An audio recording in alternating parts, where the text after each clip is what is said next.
ஒரு சிறிய கிராமத்தில் ஆகாஷ் என்ற மனிதன் வாழ்ந்து வந்தார்.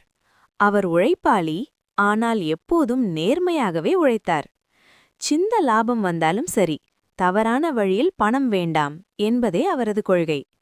அதே கிராமத்தில் செல்வன் என்ற மற்றொருவர் இருந்தார்.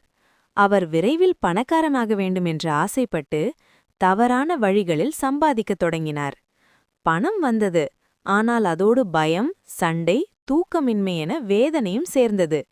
ஆகாசோ தன் உழைப்பையும் தேவனை நம்பிய ஜபத்தையும் விடவில்லை.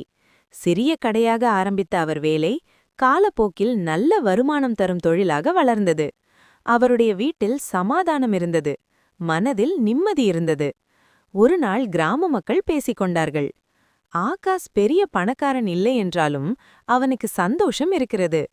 அப்போது ஒருவர் சொன்னார், அதுதான் கர்த்தரின் ஆசிர்வாதம். கர்த்தரின் ஆசிர்வாதமே ஐசுரியத்தை தரும்.